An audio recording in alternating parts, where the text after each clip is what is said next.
The search continues for a teen boy who went missing in the water at Ashbridge's Bay last night. We'll get a live update on the recovery effort coming up with CP24's Courtney Heels. And the provincial government has announced the largest GO train expansion service in more than a decade. We're going to tell you where the trips are being added coming up.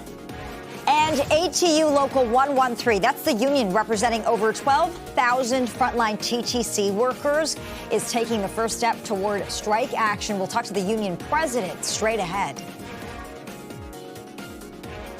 Good afternoon and welcome to CP24 Live at Noon. I'm Bakari Savage. And I'm Lena Latifat. Thanks so much for being with us. Police are continuing their search today for a young person who went missing in the water at Ashbridge's Bay Park last night. Let's go live to CP24's Courtney Hills. She is there at the park. Courtney, you've been following this very closely for us all morning.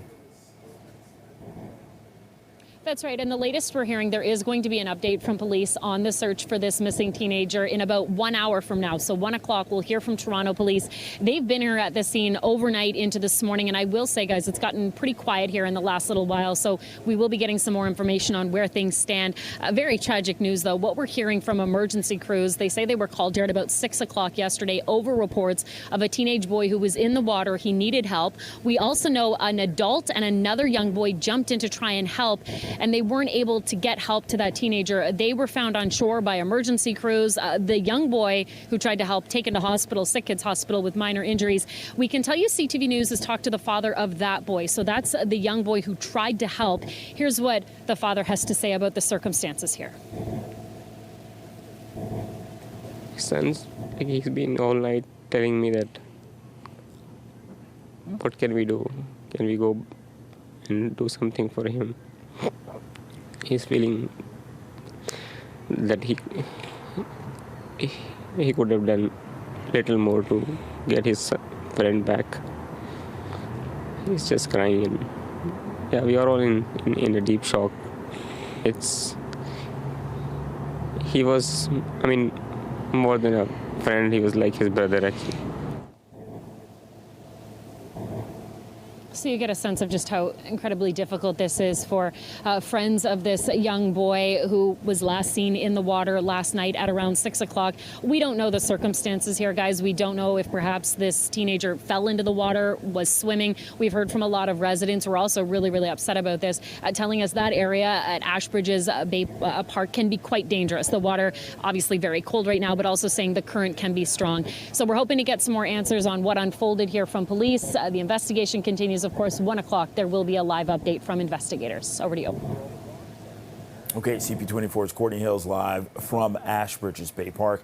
We're awaiting that update.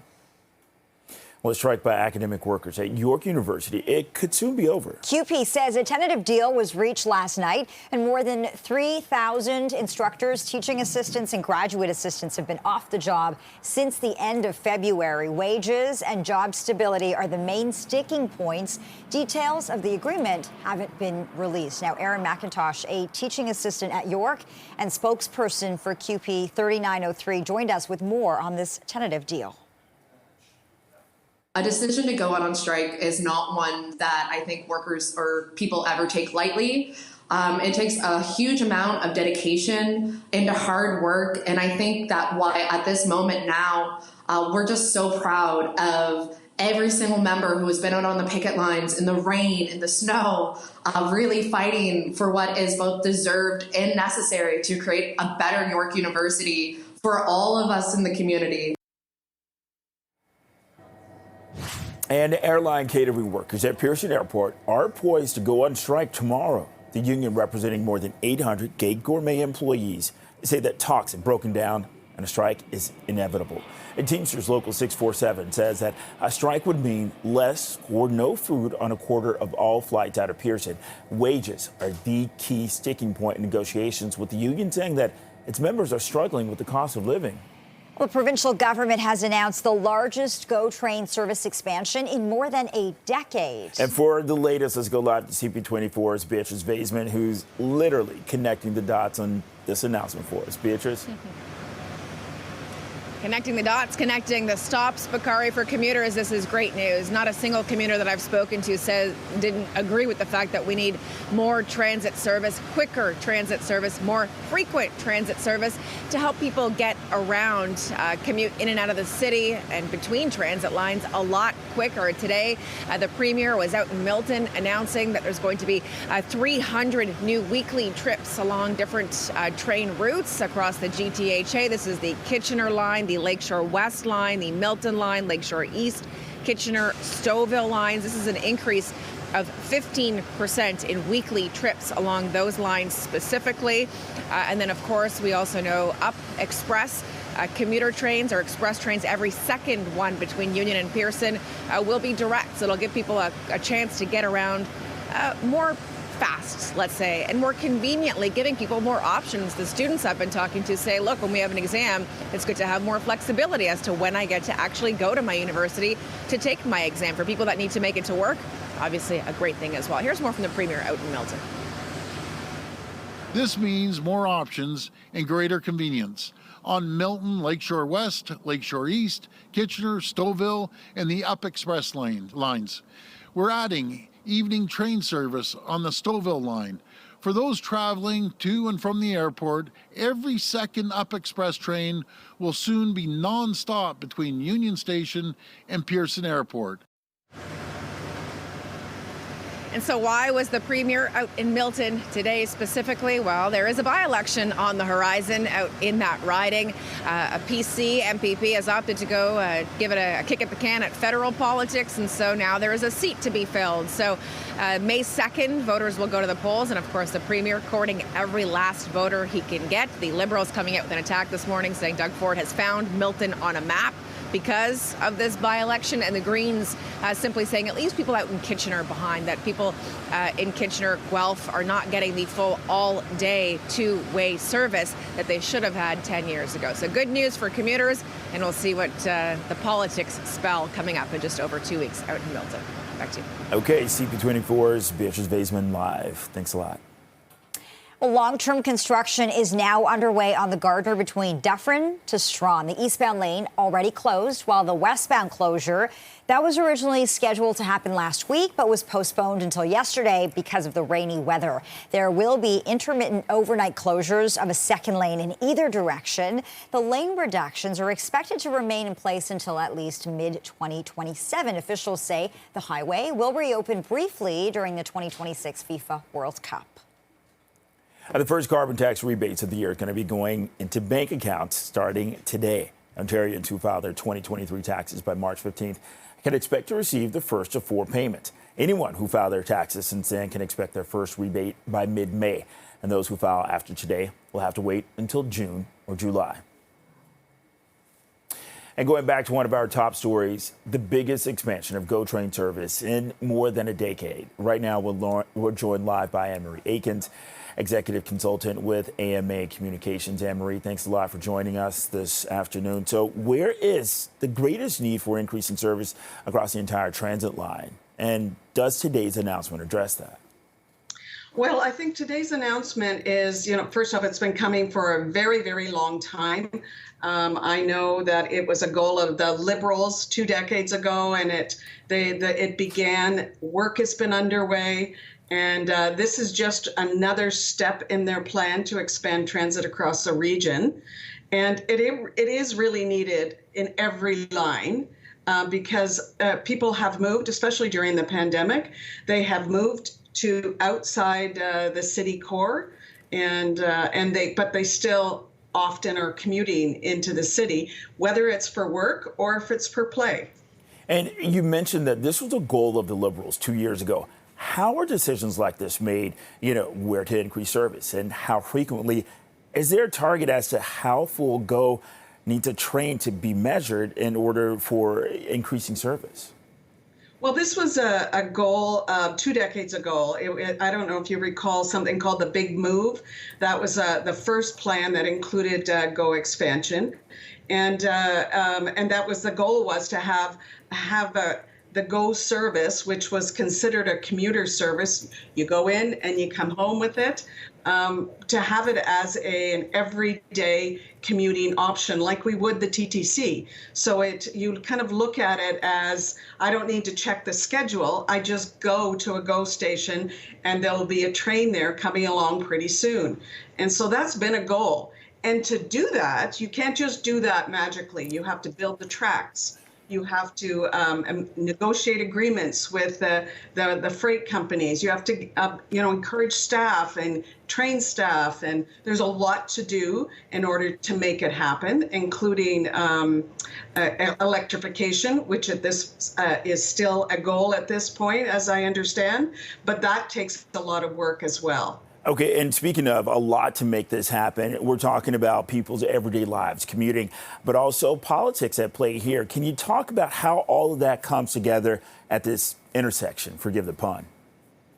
Well, there are some key by-elections, as you've been talking about, and I think one of the things with every government, every political power, when things go badly, they like to disavow themselves of it and blame previous governments. But when things go well, you get new things. You get things that people really, really want, like more transit. And then they do take credit for it. But the reality is, this is years in the making. It took a lot of commitment from previous governments and the current administration to make it happen. And because it's a huge expansion of dollars. And but what it's going to do is, I think people will go, I'll just take the train without thinking about it. They won't look at a schedule. They'll just say, I'm not driving in this, it's so congested. I'm just going to take transit. And that's what we really want. And as we wrap up, what's one area of GO train expansion that you can identify? Oh, you can see it. I will take the train to Barrie, for example, to see my kids much more often because it's a good alternative. It didn't used to be years ago, but it is a good alternative now. I can just say I'm going to take the train. I can take the Up Express to the airport. That is something I don't even think about twice. As long as, I'm not flying at 3 o'clock in the morning, I can take the Up Express to the airport and save a lot of money. And it's faster. I don't have to worry about, am I going to be stuck on the Gardner? I just don't have to worry about having to drive in this congestion, because we've all been there. It's headaches. It kind of ruins the end of your day or the beginning of your journey. And if we can take transit, that is the better way. Okay, Anne-Marie Aikens, Executive Consultant with AMA Communications. Thanks for your insight this afternoon. Thank you, Bakari. It's nice to see you. Same here. Well, the Raptors are speaking to the media after their disappointing season came to a close over the weekend.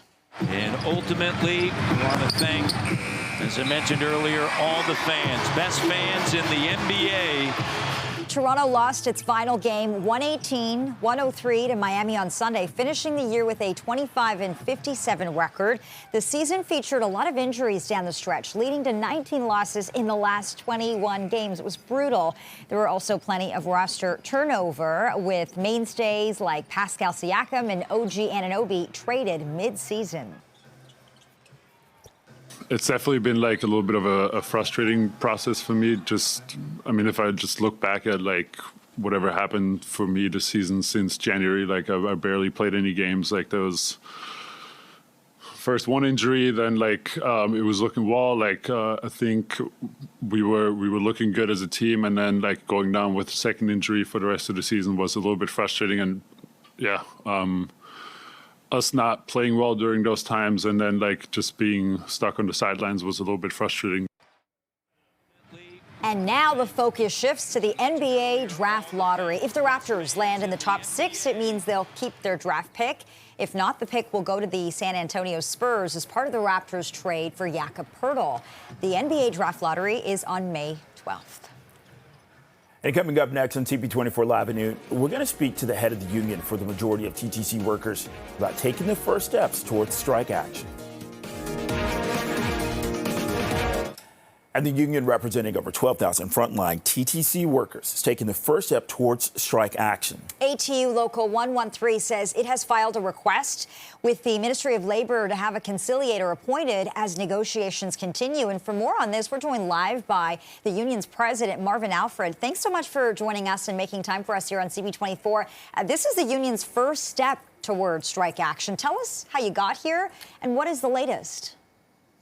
We got here because of membership frustration. We're in the bargaining process right now. We're at the table, but unfortunately, the TTC is not moving off some of our key principles that we need to have addressed. Okay, and along with that, we're talking about strike action as fares went up for people. How can you justify that? We can justify it because we know the value of our work. Unfortunately, the TTC are taking paths that actually undermine the value of that work. The TTC is not moving off the principles of things like contracting out. They're removing good our union jobs in order to have precarious work done by low-income individuals and having people that are new immigrants being exploited. They're now looking at things like cross-boundary, where they're going to have other agencies deliver Toronto Transit, undermining the fare collection of Toronto Transit and further alienating people that depend on Toronto Transit. We're dealing with wages, we're dealing with our benefits. We understand that the situation right now has to calling for a conciliator, hopefully have somebody as a third party attempt to try to mediate and get the city to the TTC to understand that they need to step up. Yeah, so the union does say that there is no opportunity for compromise. I wonder what that means. And tell me more about the must-haves here. I know wages are a big issue. What about the other sticking points? Well, contracting our work is a big issue. We need people to have that security of their jobs to know that there's going to be an opportunity for them going forward. Right now, the TTC is looking at anything but Toronto Transit work being done by us. They're having people being actively exploited, new immigrants, people that need opportunity, and they're going into dead-end jobs that have no opportunity for advancement. We're trying to fight against that. Also to protect the Toronto Transit from itself. We have a situation where they're inviting and encouraging other transit carriers, like from the 905, to deliver Toronto Transit with no accountability. Toronto residents deserve Toronto Transit to be delivered by the TTC. It's not happening. And I just want to talk about the fact that this is the first time in 10 years that the union can exercise its right to strike. The last time your members went on strike, that was back in 2008. What would your message be to riders if you do, in fact, go on strike? Everybody deserves respect. Everybody deserves dignity on the job. Throughout the pandemic, we were labeled as heroes, and we were treated as though we had value. Now we're at the bargaining table. It seems like that value is dissipated from the TTC. We want to be able to be there for the residents of Toronto, to deliver that reliable transit, but we need the TTC to be a partner in that in order to deliver resources and bring dignity and respect to the table. Okay, ATU Local 113 President Marvin Alfred, thank you very much. Thanks so much. Thank you. Have a good day. Thank you. You too. And coming up next on CP24 Live at noon, we are going to talk to a frontline harm reduction worker about a new study that finds a quarter of deaths among young adults in 2021 were a result of opioid overdoses. Stay with us for that conversation.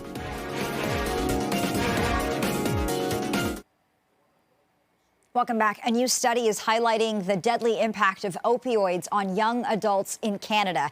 Researchers from the University of Toronto found a quarter of deaths among people in their 20s and 30s in 2021 were the result of opioids. And for a closer look at this, we're joined live by Zoe Dodd, a Toronto harm reduction worker and co-organizer of the Toronto Overdose Prevention Society. Zoe, thanks so much for making time for us.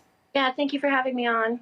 This new research paints an incredibly sobering picture. Opioids were responsible for 1 in every 4 deaths among young adults. What was going through your mind as you read these findings? I mean, it's not surprising. This has been this has looked like for the last 8 years. And this is the crisis that we've been in. It's been young people dying, and it's young people who continue to die. 1 in 4 people are dying, and there are people in certain provinces where they can't get access to any form of harm reduction or naloxone or any of the things that they need for their survival. Saskatchewan is one of those provinces. I want to talk more about what's happening here in the city. Does this staggering data align with what you see in Toronto? You just told me not surprising. Absolutely. Like, we have been burying young people in the city of Toronto. It's really difficult for younger people to get access to the supports that they need if they want to get access to supports. We are not talking to young people about substance use in the way that we should be, or about the toxic drug supply. I mean, we're talking about generations of people that are growing up in a very different time than it was when I was like 20 years old. When I was 20, I didn't have to worry about a toxic drug supply. Young people experiment with drugs. People are also, we also can't divorce what's happening with the toxic drug death crisis and what's also happening in our world with the cost of living, the challenges with the crisis of the climate crisis. All of these things impact people. They're impacting young people's lives. The future doesn't look so great for people. People are struggling more with mental health. We've had the COVID pandemic. These are all factors that cannot be divorced from the toxic drug death crisis that we're in. Zoe, I was really moved by this one stat that came out of this report. The research finds premature opioid overdose deaths doubled across the country between 2019 and 2021. Doubled. Do you think we're taking this crisis seriously enough?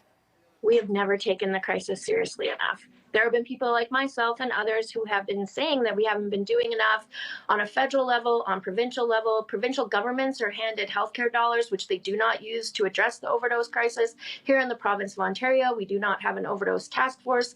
We had the medical officer of health for the province of Ontario come out recently and say he released a report right before Easter, which we barely heard anything about, which showed the alarming number of people dying. But I also think we have not had a system shift where our system has actually worked to take care of people. It's impossible if you're trying to get help, to get the help you need. A lot of it is privatized. It costs a lot of money. It doesn't have regulations. So there's many, many issues with the system that we live in, including our marriage to criminalization. And the fact that we continue wanting to criminalize people instead of creating a system that doesn't do that, because obviously it's not working. Look at all the people that have died. It's not working in this country. This is only happening in North America, and it's only gotten worse. All levels of government have failed people. Zoe, people are not stats, so I'm really hoping you can humanize this for us. What do you hear from the loved ones, the families who lose their people to overdoses in this city? People are people, right? And everyone has a different story. How they came to use is different for every single person. Like I lost a friend recently who was a mother. She had her child removed. That sent her on a huge spiral. People get their children apprehended. We don't talk about the sort of the effects of that. And then, she was using drugs to live, to still be here, not because she wanted to die. And those are the kinds of stories that we miss, is that there's a lot of people who are struggling. There's a lot of people who are just using recreationally and they don't know it's an accident. And so it really varies. And so I think all families, like anybody dealing with sudden loss, has stories about, whether their child was really struggling and they tried to get the supports they needed for their kid and couldn't. But any kind of loss that is just sudden is really painful. It's hard to deal with. And I know whole families that died during COVID, like a son died, and then the mom died, and then the father who never used died. Because grief brings more grief. It brings more loss. And the more people die, the more loss we will see. Okay, Zoe Dodd, this is a really important conversation, and I'm so glad you could be a part of it. Thanks for your time. Yeah, thanks for having me on. And coming up next on CP24 Live at noon, the latest on the search for missing teen boy who went into the water at Ashbridge's Bay last night.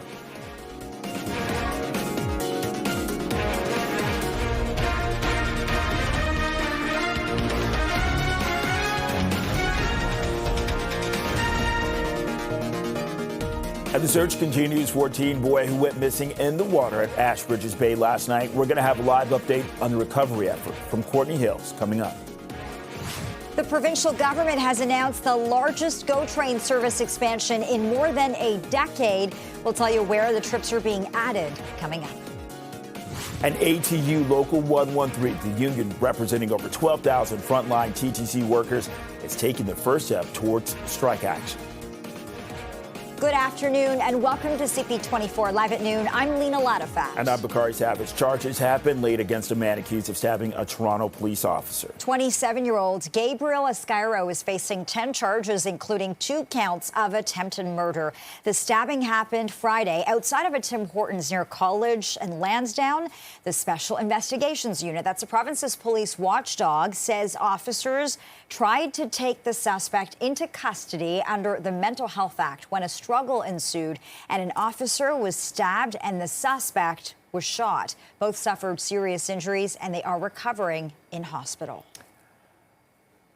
And police are continuing the search today for a young person who went missing in the water at Ashbridge's Bay Park last night. CP24's Courtney Heels joins us live from the park with the very latest. We are awaiting an update from police and investigators, Courtney. We are. In about a half an hour, we are expected to hear from Toronto Police. They'll share an update on the search for this missing teenager. What we know so far, guys, emergency crews were called to the beach yesterday at around 6 o'clock at night. This was over reports of a boy who was in the water just behind me here. So this is Ashbridge's Bay Park. It's the point you can kind of only access that area by foot. We're hearing from residents it's a really, really popular spot, especially when the weather is nice. But the water can actually be quite dangerous, and we're hearing the currents can be quite strong. When emergency crews arrived, they say they found an adult and another young person who tried to help the teenage boy in the water. Those two needed some medical attention, and the search continued overnight into this morning for the boy in the water. We don't know much about him. We don't know what he was doing here or the circumstances, but residents very upset to see this search here this morning. We'll let you hear more from a woman who we talked to earlier who was here walking her dog, and she says she was here last night. There were about 5 fire trucks, probably like 6 cop cars, a boat in the water, and then a lot of people, like probably 5 or 6 people in the water.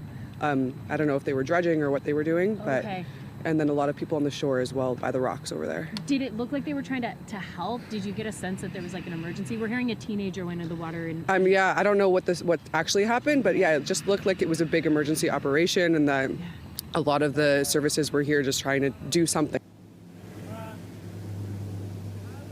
So there are still a number of questions surrounding what happened here. We don't know why the boy was in the water, if he was swimming or perhaps slipped and fell. Maybe we'll get those answers a little bit later on during this police update. Bakari and Lena, I can also tell you just in the last little while or so, the area has cleared. The police tape has come down. The Marine unit was out first thing this morning. They've cleared the scene as well. So we'll see what police have to say about the latest in this search when they speak at 1 o'clock. We will, of course, carry that live. Over to you. Okay, CP24's Courtney Hills live at Ashbridge's Bay Park.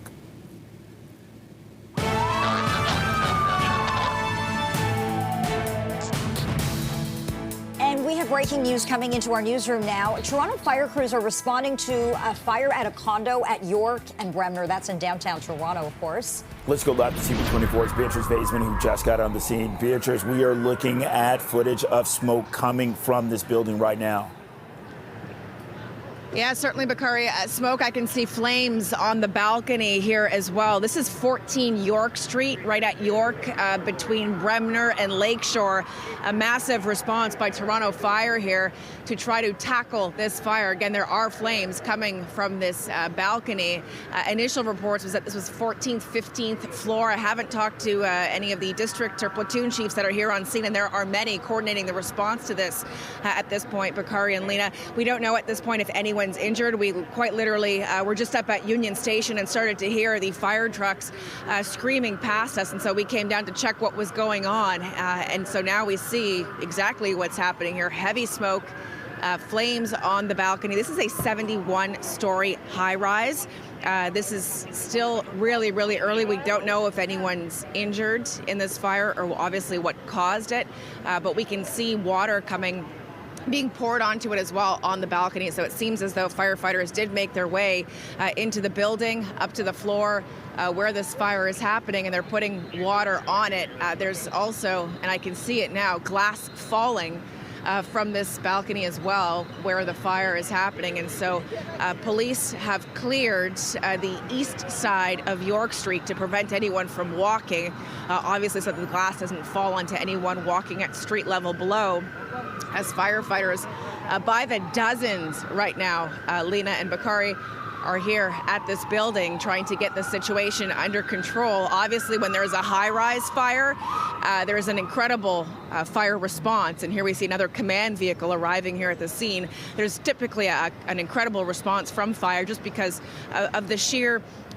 dilemmas there is in fighting a fire in a high-rise building. They use different kinds of apparatus. They need more support from more fire crews. And then, of course, if the building needs to be evacuated, well, that's going to be another part of this puzzle here. But again, we're watching as not only glass, but now debris actually falling from this building here. This is, again, York and Bremner.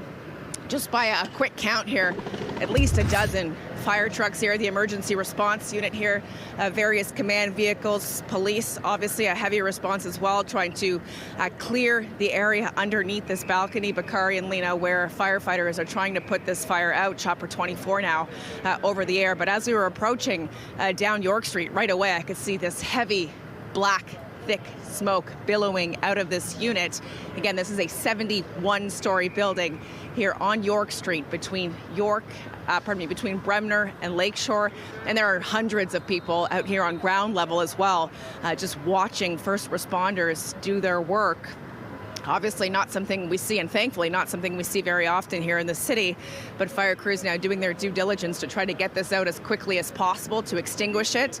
And then it's going to start an investigation as to exactly what sparked this fire, Bakari and Lena. Yeah, and Beatrice, I know you just got there. You did mention, the possibility of evacuations. Just from what you're able to discern right now, just being on the street level, does it look like people have been evacuated or are being evacuated from the building? And also, what can you tell us about the road closures around the area? Yeah, it's really tough, Bakari, for me to discern from this side of the street, and we're on the west side of York Street, whether there's been any evacuations. I'm not close enough, unfortunately, to hear if there's some kind of sound system going on in this building. It is a mixed-use building. You've got the Condo, you've got Asante Wealth Management, so several businesses is here as well. This is just next to the Scotiabank Arena. There's grocery stores, the LCBO, Starbucks, various restaurants at ground level, and then, of course, the Condo Tower here as well. There's actually, it looks like the fire is extending to the balcony above where it started as well, Bakari and Lena. So it looks like, and we're just being moved by Toronto Police away from the area as well, which tells us there's even more concern for falling debris, falling glass, things like that coming from the building. But again, it looks like there has been extension. And if I can point you, actually, Albert, if you take a quick look up there, you can see people on their balcony a couple floors above where the fire is. So either people are being told to shelter in place at this point, or this person's not listening to calls. I can see more people actually a few floors up as well. So whether or not there's an evacuation happening at this point, I can't say for certain, but extraordinary pictures here on York Street. Again, between Bremner and Lakeshore, all obviously vehicular traffic not coming through, but pedestrians also being pushed to either side of these buildings as well to keep people safe so that this falling debris doesn't land on top of them. I can see a lot of glass on the ground directly under where this fire actually is, but it looks like it's now spread to the unit, or at least the balcony above it, and I can still see flames as well on that balcony. So fire crews have not been able to get it under control just yet, Bakari and Lena.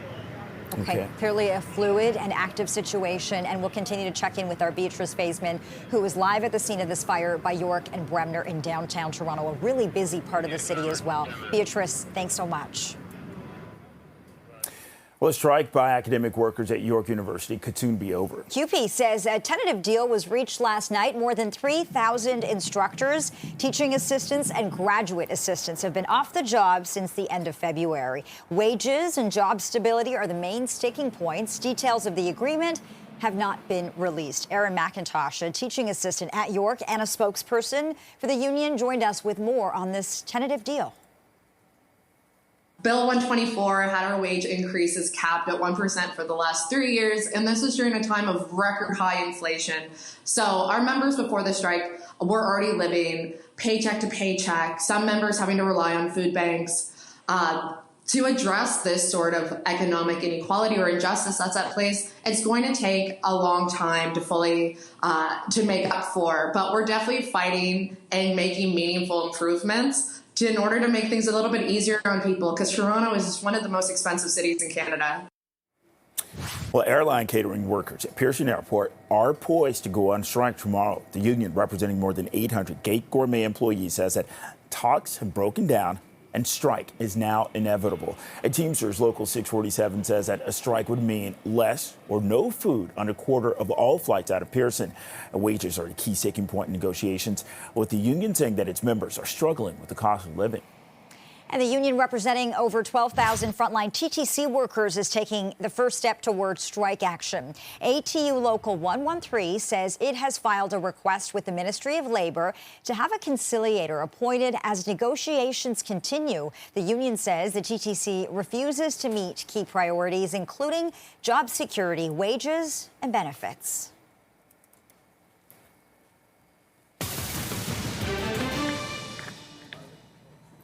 Okay, right now, let's check in with Adjoa Nsia with a look at traffic in Adjoa. We did see the situation that's happening at York and Bremner with that apartment building. Of course, that means road closures on already congested roads around town. It is, and we heard, in case you missed it earlier, we do have that ongoing condo fire that is taking place. It is on Bremner, actually on York. Bremner is it's closed between York is closed, Bremner to the lakeshore for this ongoing fire investigation. So if you're looking for an alternative, Spadina's a good one. This one's going to be there for the next little bit. Now, the camera you're watching now, we had some problems, and I do have some good news. This is on the 401 as you're traveling on the eastbound side. It was just as you made your way through the 412. It was a vehicle fire from the warning. Right lane was blocked. They picked up the last of the pylons. QEW Niagara bound really slow as you make your way into Burlington. Approaching Appleby line out to the 403 junction in Burlington. More good news. Problems which were blocking a live lane have cleared. And a reminder, we continue to deal with delays on the Gardner, and it looks like my Gardner cameras have gone out. But you will find, if you're headed on the Gardner, the left lane blocked between Dufferin and Strawn. It is for the long-term road work expected to last for the next several years. I'll send it back to you, Lena and Bakari. The CP24 traffic report is brought to you by CapitalDirect.ca. Lane reductions are now in place in both directions on the Gardner for long-term construction that's slated to go until 2027. And for more on the work that's being done, we're joined live by Jennifer Graham-Harkness, Chief Engineer and Executive Director of Engineering and Construction Services for the City of Toronto. Thanks for joining us. It is hard to be patient when you're stuck on the Gardner these days. Some are describing it as a parking lot. First of all, tell us more about the work that's being done on the expressway and why this is going to take 3 years. Happy to do that, and good afternoon. And we absolutely understand that the traffic impacts along the Gardner are going to be significant. The work that we're doing it's along a 700-meter stretch. What we're currently doing is we've placed the traffic barriers down to close the left lane, so along both the east and westbound direction. And what we're doing behind those barriers is we're beginning to do work to remove the center median, and that will let us start work in building the new bridge, essentially in that area. So what we'll be doing is taking out the concrete bridge deck, working beneath the concrete on the piers, and really essentially building a new bridge while we maintain traffic on the existing one. Okay, so people get it. This work has to be done, but it's going to double the drive for a lot of people because the westbound and eastbound lanes are going to be reduced to just 2 lanes. And there are a lot of commuters who say that, they wish that the city had come up with a better plan. What do you say to that?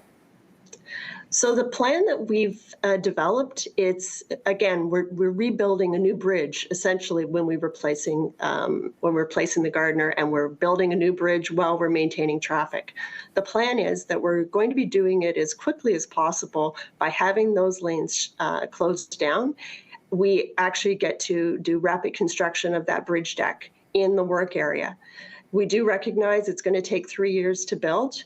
And what we've done is we're monitoring the traffic situation, and we're adjusting the timing of traffic signals along parallel routes and along other areas so that we can maintain and sort of ease the flow of traffic along every route that might be impacted by it.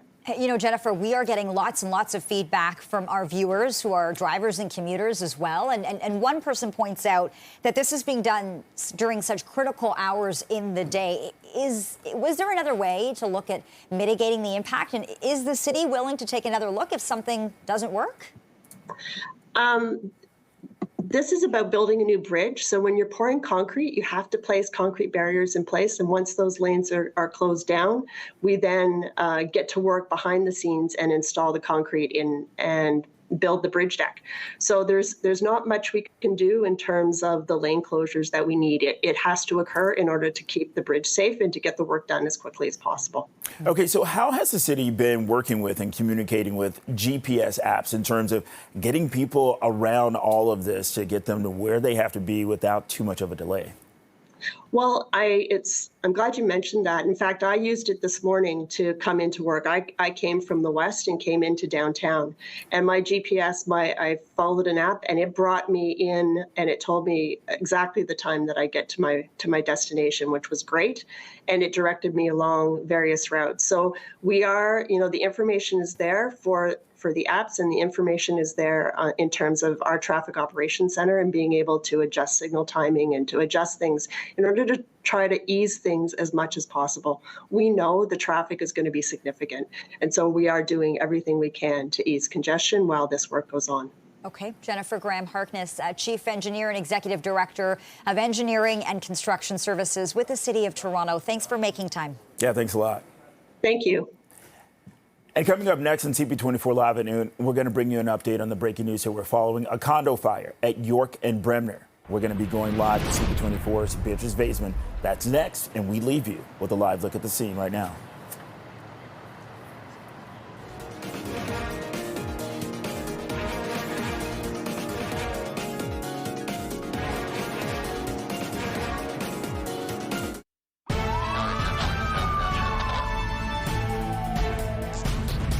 We continue to follow breaking news. Toronto fire crews are responding to a fire at a condo at York and Bremner. Let's get the very latest from CP24's Beatrice Vaisman, who is on the ground for us. You've been speaking with investigators and residents.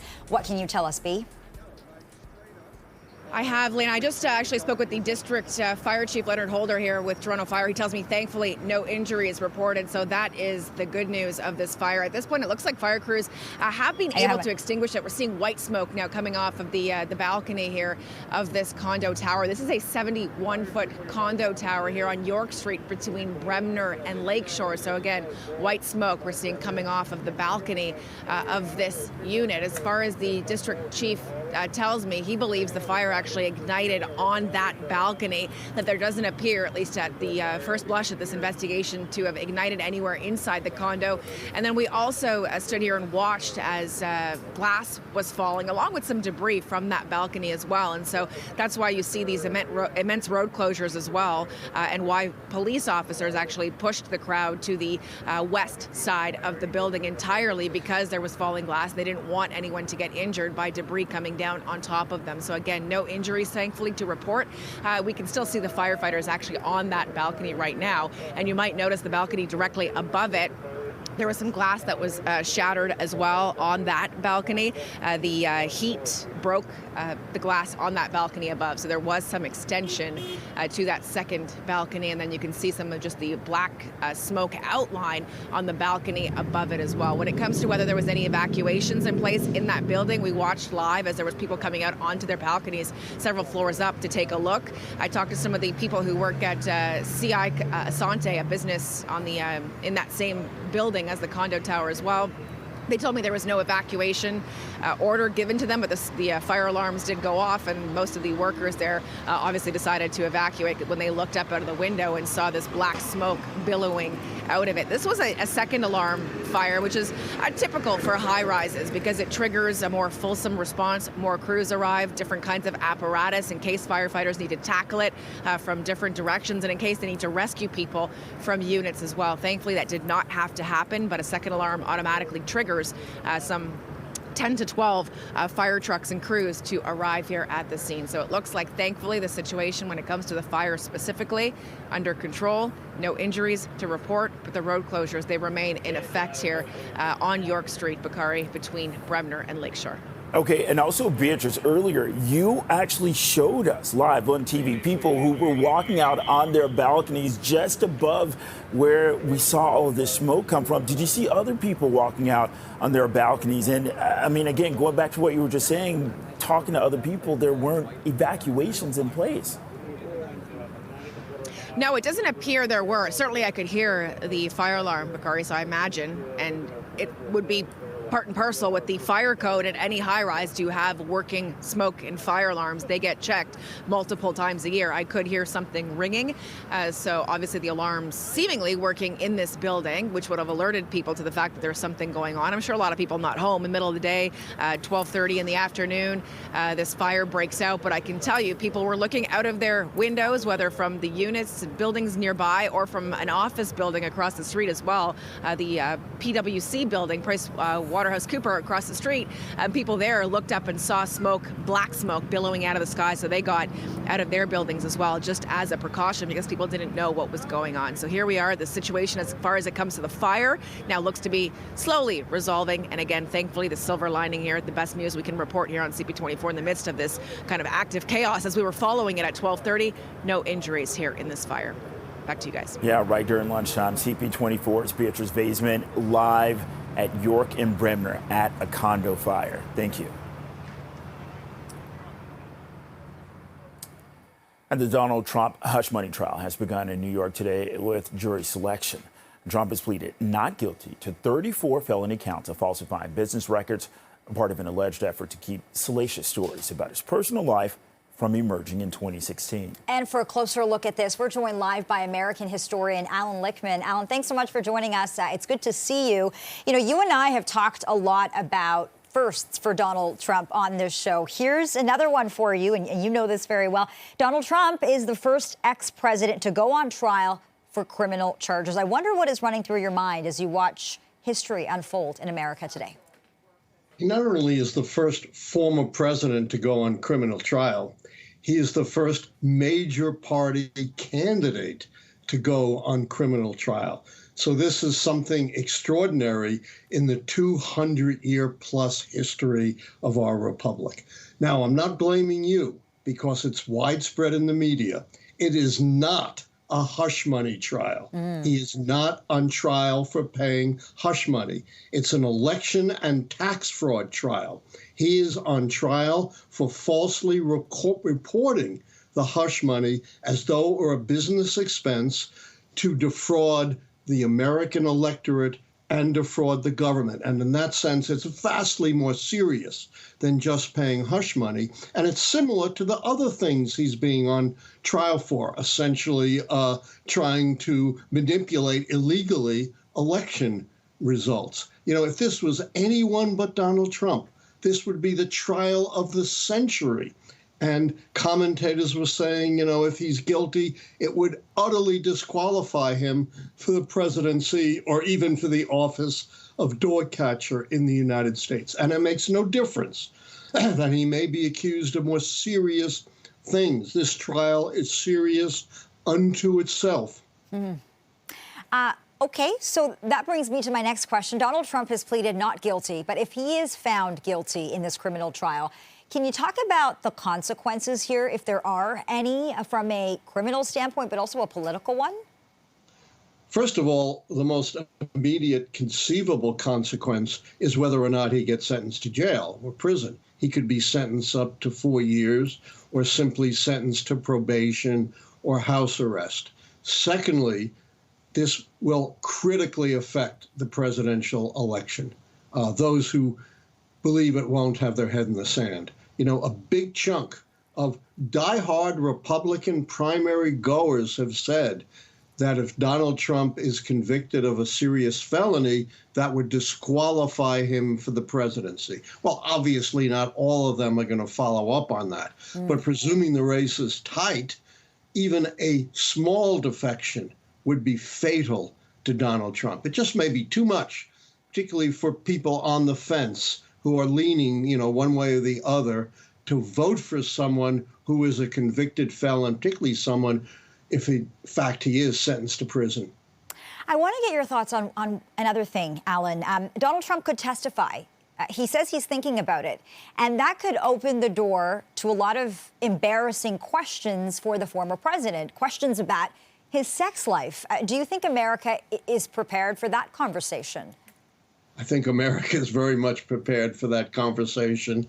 You know, let's not forget, it wasn't a criminal case, but it was a civil case in which Donald Trump was found to have assaulted sexually E. Jean Carroll, hurt her, and defamed her. And the judge said colloquially it really was rape, although it might not technically be rape under New York law. So if we were prepared for that, we're certainly prepared for further discussions of the sordid sex life of Donald Trump. And certainly sexual assault is not part of a normal sex life, nor is having an adulterous affair, allegedly, with a porn star, while your wife is nursing a newborn.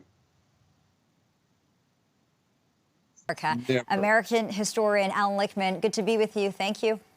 My pleasure. And thank you for watching CP24 Live at noon.